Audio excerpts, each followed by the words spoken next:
Good day, Ma'am. I am Jeremy Sarino. I am the first reporter of Group 18. Our report is Interpreting Test Result. Interpreting test results, analyzing scores by comparing them to a reference group norm reference or a standard criterion reference, and understanding the test validity, reliability, and context. When we look at the test scores, we don't just check the number, we ask what it means. There are two main ways to understand scores. First, ang norm reference. Compare the scores to other people's scores. For example, you scored better than 80% of student. Next is ang criterion reference. Compare the score to a fixed standard. For example, you passed because you got 75%, which is the passing mark. To interpret scores well, need po na to i-check ang validity. Does the test measure what it's supposed to? Next, ang reliability. Are the results ba kay consistent and patas? Dayun last kay context. What was the situation or purpose sa text? Next is key steps in interpreting test results. Na asyay ani unom ni kabok steps, but asin sa ko is duha lang ka steps. So, number 1 is understand the test type. Know what the test is designed to measure.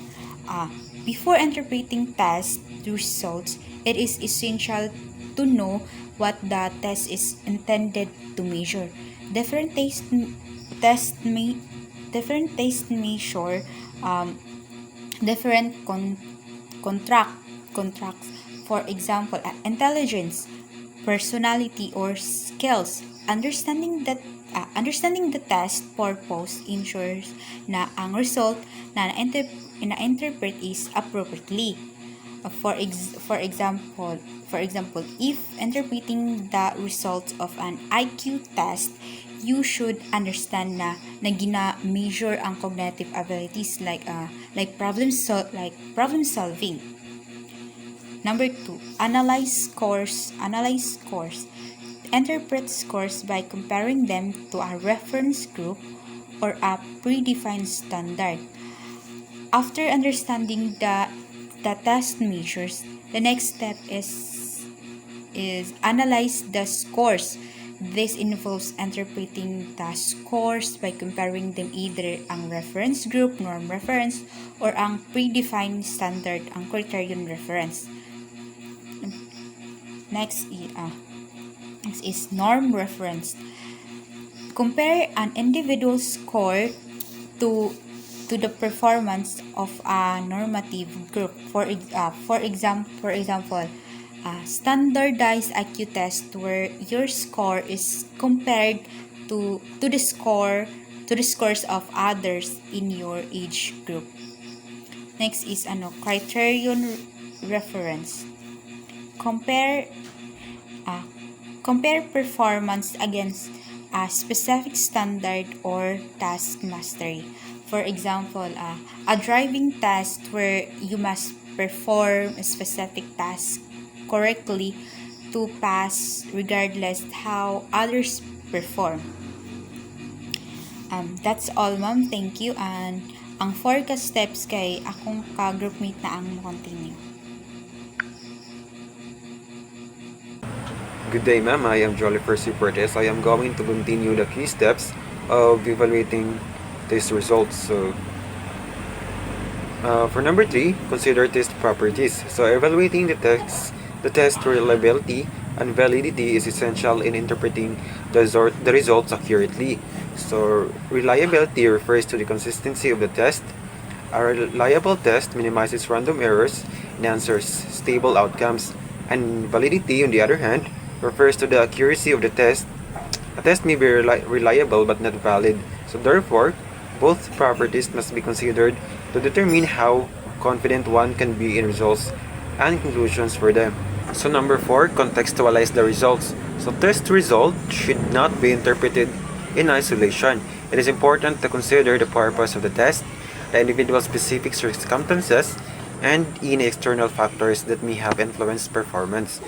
Number 5, look at statistical measures. So statistical measures such as mean, median, and mood help summarize and interpret these scores.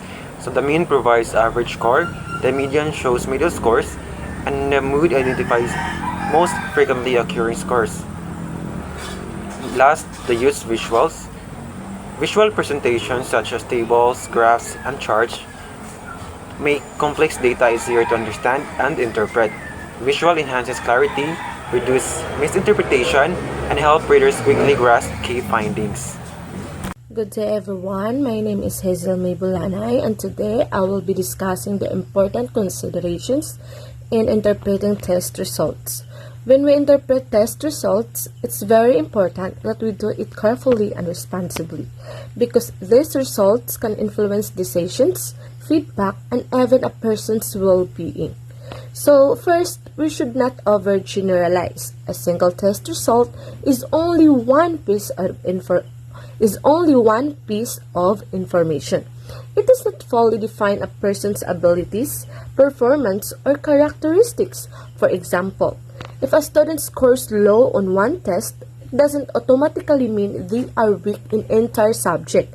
There may be one factors or other factors like stress, misunderstanding of instructions, or lack of sleep. So the key point is avoid making big conclusions based on one result alone. Second, we need to acknowledge the limitations of the test. Every test has limits, and many factors can influence the results. This may include scoring errors, unclear instructions, environmental distractions, or even the test taker's physical or emotional conditions at the time.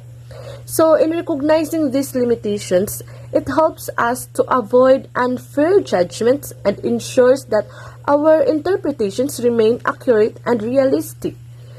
Third, we should communicate the findings clearly and as early as possible. When we share the test results,